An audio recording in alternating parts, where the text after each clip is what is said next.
everybody, welcome to Tudor Knives. Today we're going to make a simple knife sheath for this really cool looking hunter I made. So that's old wagon wheel wrought iron with a 1095 core, some nice stabilized dyed oak. So we'll get right to it. We're just going to trace out the front and the back. It's going to have a spacers in between and a belt loop on the back. Pretty simple style. We'll get going.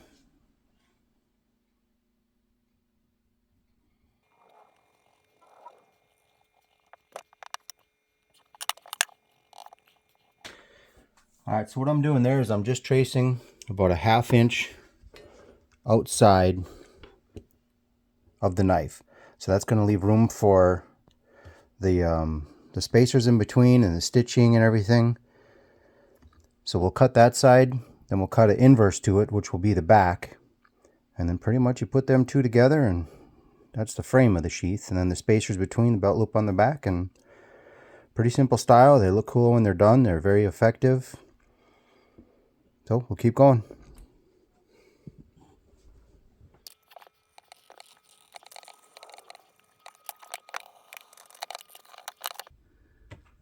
So now what we're going to do is just try to pick another good side, and we're going to do them face to face. So one's the front, one's the back. That we always have the nice smooth side on the outside of the sheath and this nice softer side on the inside. When you treat it to it, protects the knife better.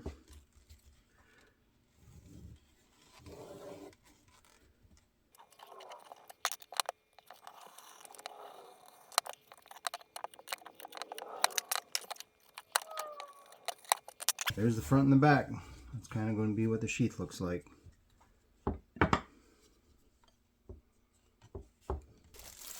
Alright, I try to make the strap a little bit thicker. So here's a nice chunk of 3.6 millimeter thick leather.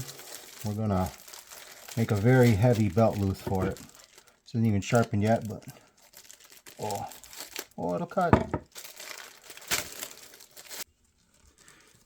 So here you got to make sure you get it on the right side too. If you want a right-handed sheath, you know it's going to hang on your hip this way, you know, with your body here, which means you're going to want your belt loop on this side. So make sure you're measuring the right side and figuring out. So typically I like my belt loop to start, you know, the hanging point of it's going to be kind of ballpark in there, and then you want the belt loop to be closer up to the top. Well, remember, you got to have some stitching area all the way back around, so you're going to have to measure kind of, you know, we'll have it start say about here, but I want it almost up to the top. So you're looking at 4 inches. So you're going to need 8 inches long plus a little bit for the loop.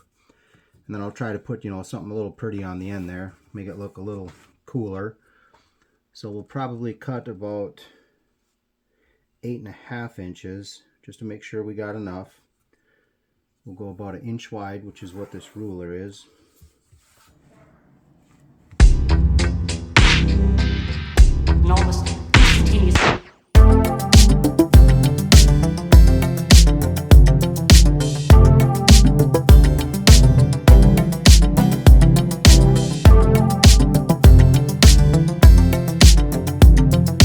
Now, one thing you want to keep in mind too is try to keep your top part of your stitching close to a straight line as you can. If you get real kind of fancy with it, remember when this is hanging and there's some weight here pulling, this is thick leather, so it's going to be pretty tough.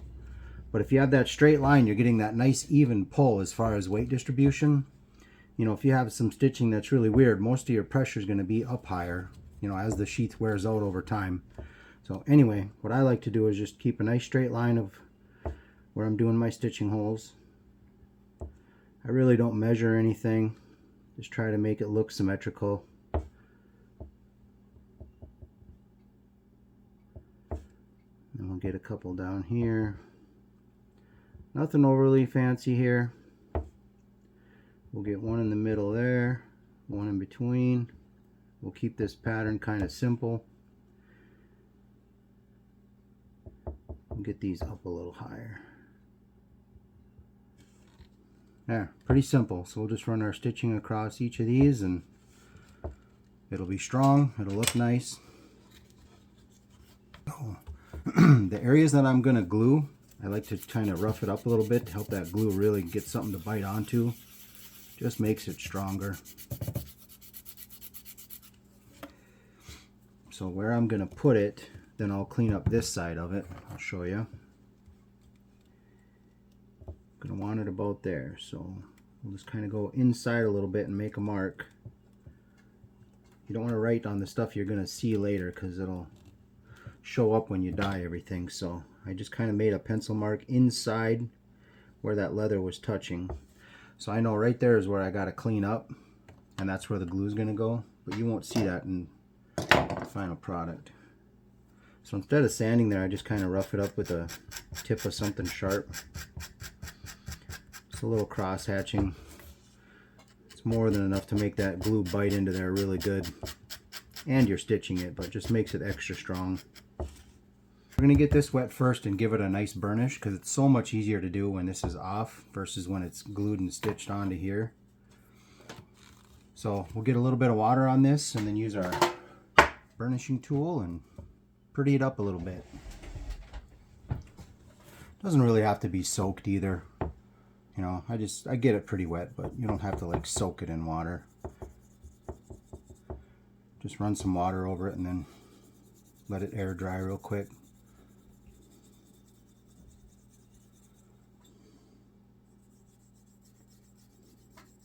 Just really cleans them edges up, makes them look nice.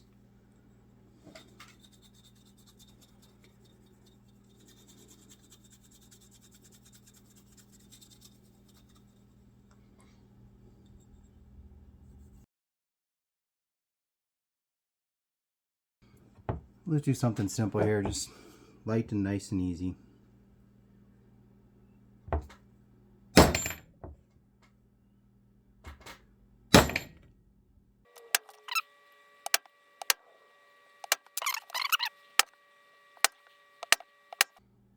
Simple enough. Nothing fancy, not perfect, but let's give it a little character. And I just use a basic wood glue. I just had this Gorilla, so I've been using that for a long time. Seems to hold really well.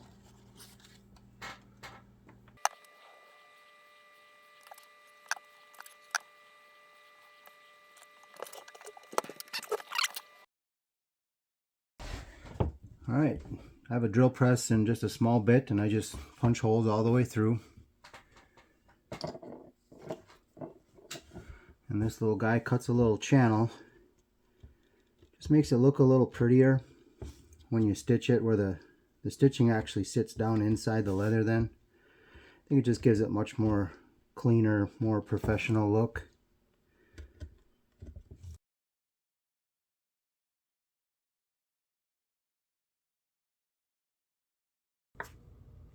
So we want a knot on the inside, so this is a pretty clean look out here. So I had it a little deeper on this corner just to try and get that knot recessed. So I want to start on the opposite side. So we're going to go in them two and then just crisscross all the way around.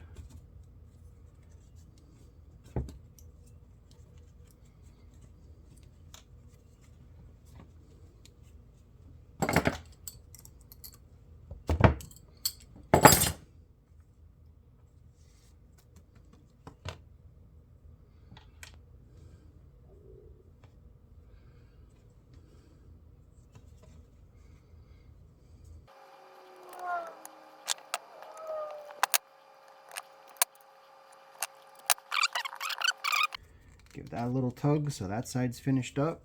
You got your two sticking out here. I just do a couple half hitches, then burn it to melt the wax on them a little bit. Half hitch, another half hitch.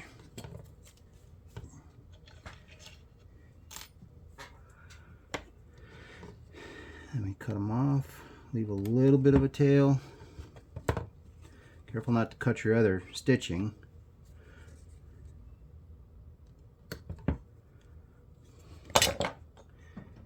And we give it a little heat.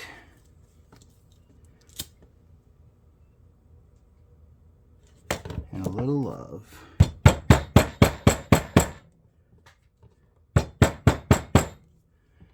There, now it's nice and flush. You can barely feel it. All glued, all stitched. Now to pretty it up even a little bit more, you can take your awl again and just give it a little poke in each of the holes. Will help set that, clean up any little burrs, any little stuff sticking out.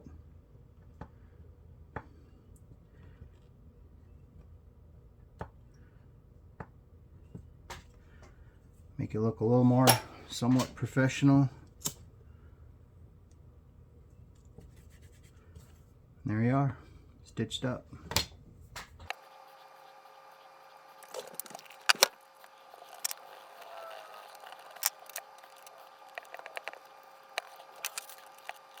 Now I need to make the spacers. So I think I can get the one piece out of here.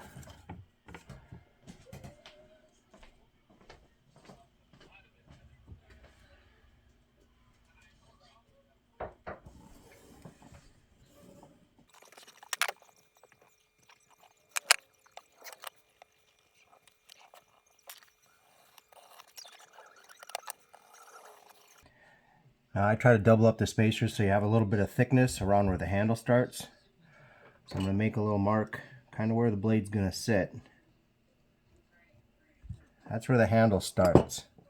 So I'm going to want to go back to about here and then taper it down to about this area.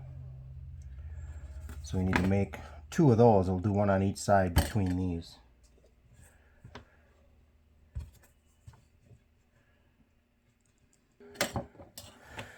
Alright, so that'll be the back side. We just need one for in here.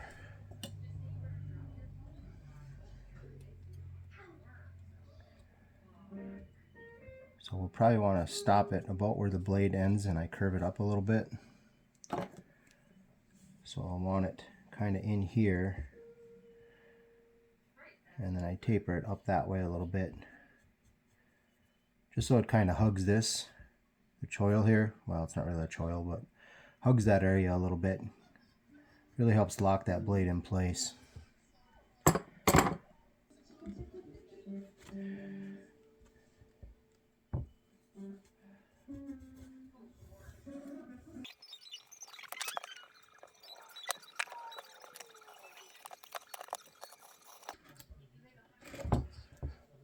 Alright, spacers are ready.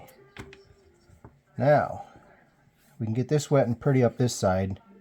Got to figure out where our stitching's going to go and where I want to try and pretty it up a little bit. So that's going to be the face of the sheath.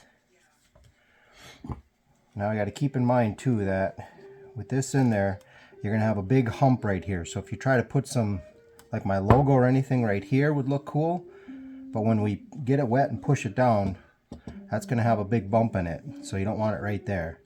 So I generally try to keep it down closer to where it's going to sit really nice and flat. So first let's figure out where our spacing or our stitches are going to be. So I try to go about halfway in between. So just make a few little marks of where your stitch is going to be.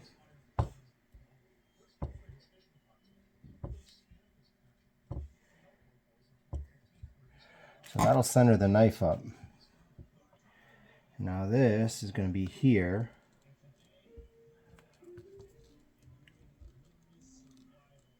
So we'll try to center that up a little bit. All the way up to your last stitch you kind of want on the end here, somewhere where it's got a lot of meat to grab all the way around, but as close to the end as you can get it. So we'll finish right about there.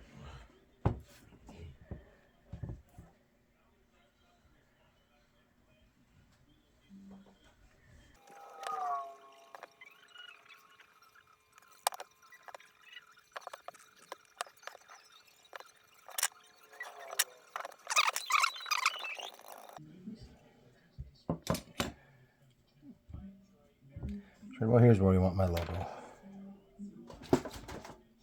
I got this guy. So because this is going to a guy who's going to use it for deer hunting, I have this little stamp. It's kind of a decorative padding stamp, but it also looks kind of like a deer track if you put 2 of them together. So I'm just going to put my logo on it, some decorative stuff down here, and then maybe do a set of deer tracks walking up. So I stamped those in the basement. I got a little anvil down there. So I'll get it wet, stamped up, be right back. Alright, nothing spectacular, but a couple little decorations anyway with my logo in it. So we're just getting ready to glue up the pieces now.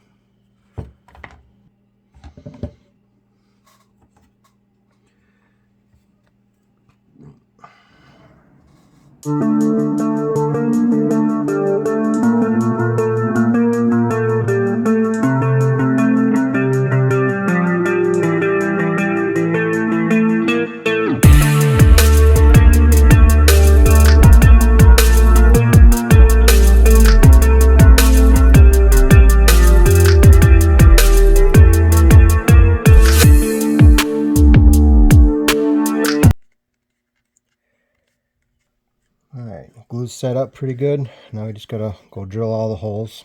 I do that on the drill press. See, the front side turned out pretty good. It's nice and easy. It'll line them up there. Problem I always have is getting that shit straight here. Because of that, you know, your thing wants to angle all the time and you don't have a really good flat spot to set it on the drill press. I suppose I could do it by hand with a Dremel. I've seen some guys do it that way. But what I usually do is just score a line then nice and straight here and pull the stitches into it. Seems to work okay. It's not ideal. It's not the prettiest.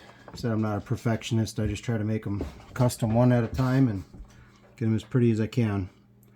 So we'll get these lines dug in with this tool.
Sometimes you get these little pieces like this. I try to pop those off of there. Sometimes you can burn them off too.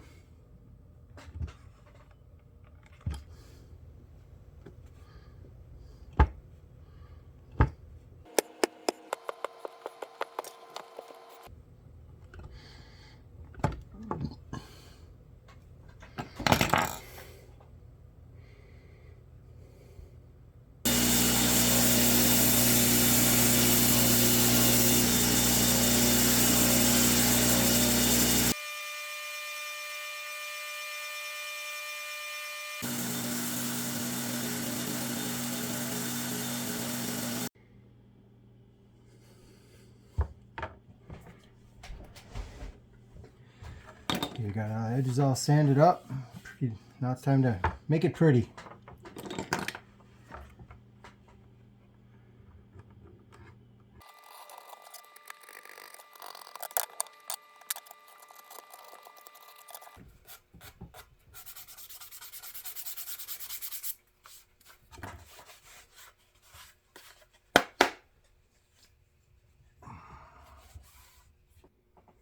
Alright, all set up to put some color on it and finish it up.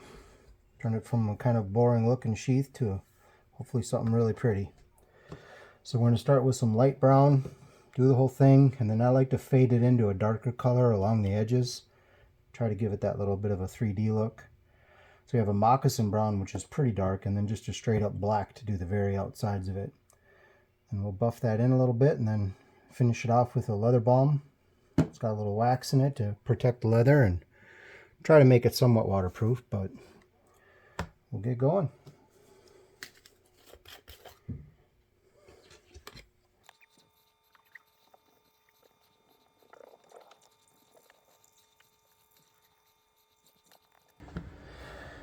It's a little darker than I was hoping, so we'll probably just do blacker on the edges then and call her good.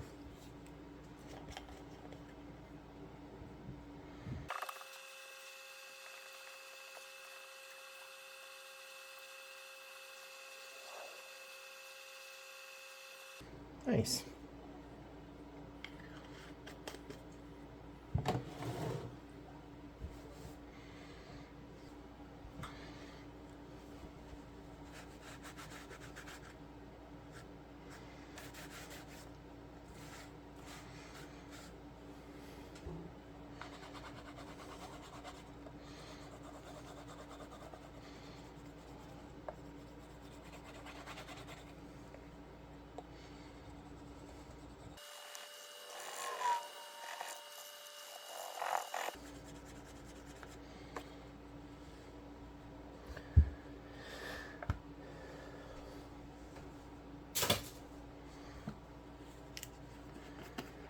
Now protect it, make it shiny.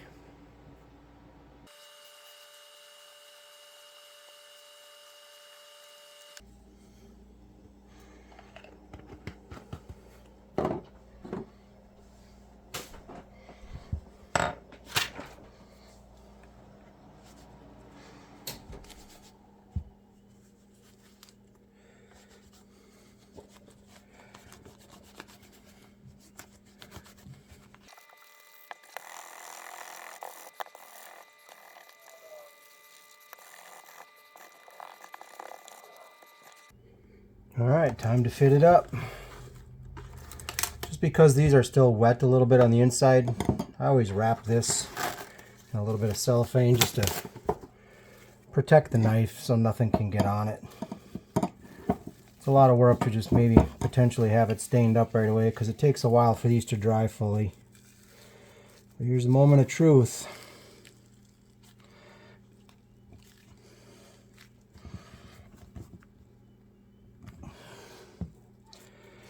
And I always try to get that centered back there and give it a little wrap and a squeeze and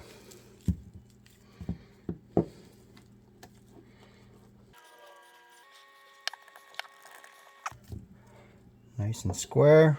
That'll fit that knife really well. Once that kind of dries and hardens in place a little bit, now it'll really hug that knife good, protect it nice. Nice thick belt loop. Doesn't wear out so fast.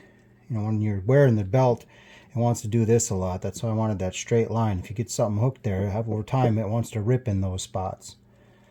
So this nice thick leather should last a very, very long time.